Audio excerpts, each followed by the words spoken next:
നമസ്കാരം. VCVയുടെ എല്ലാ മാന്യ പ്രേക്ഷകർക്കും വിശ്വാശംസകൾ. പ്രധാന വാർത്തകൾ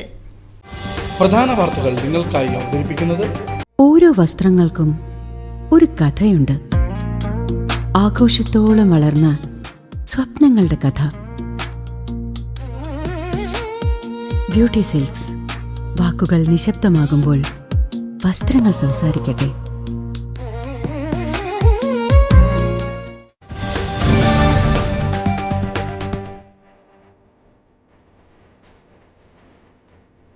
മലയാള മണ്ണിൽ സമൃദ്ധിയുടെയും പ്രകാശത്തിന്റെയും സന്ദേശവുമായി വീണ്ടും ഒരു വിഷുപ്പുലരി കൂടിയെത്തി.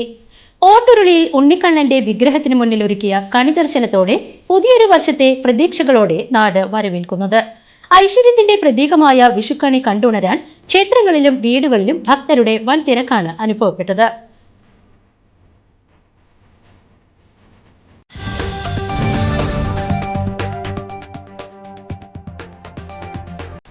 വടക്കാഞ്ചേരി ജില്ലാ ആശുപത്രിയിൽ ചികിത്സയിലായിരുന്ന രോഗി ഡോക്ടറെ ബ്ലേഡ് കൊണ്ട് ആക്രമിക്കാൻ ശ്രമിക്കുകയും സ്വയം മുറിവേൽപ്പിക്കുകയും ചെയ്തു.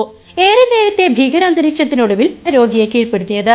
തുടർച്ചയായുണ്ടാകുന്ന ഇത്തരം അക്രമങ്ങളുടെ പശ്ചാത്തലത്തിൽ ആശുപത്രിയിൽ പോലീസ് എയ്ഡ് പോസ്റ്റ് സ്ഥാപിക്കണമെന്ന ആവശ്യം വീണ്ടും ശക്തമാവുകയാണ്.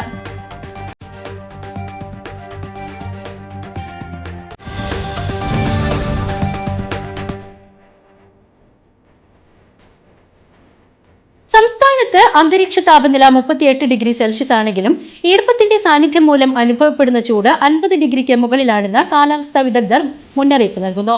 വരും ദിവസങ്ങളിൽ ചൂട് ഇനിയും വർദ്ധിക്കാൻ സാധ്യതയുള്ളതിനാൽ ജനങ്ങൾ ജാഗ്രത പാലിക്കണമെന്ന് അധികൃതർ നിർദ്ദേശിച്ചു. മനുഷ്യർക്കൊപ്പം തന്നെ വളർത്തുമൃഗങ്ങളുടെ കാര്യത്തിലും പ്രത്യേക ശ്രദ്ധ വേണമെന്ന് മൃഗസംരക്ഷണ വകുപ്പ് അറിയിച്ചു.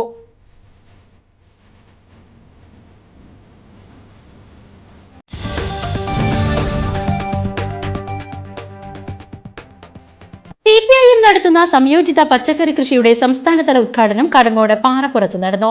പ്രശസ്ത ഗാനരചയിതാവ് BK ഹരിനാരായണൻ ചടങ്ങിന്റെ ഉദ്ഘാടനം നിർവഹിച്ചു. കാർഷിക മേഖലയിലെ സ്വയം പര്യാപ്തത ലക്ഷ്യമിട്ടാണ് പാർട്ടി ഇത്തരമൊരു പദ്ധതിക്ക് തുടക്കം കുറിച്ചത്.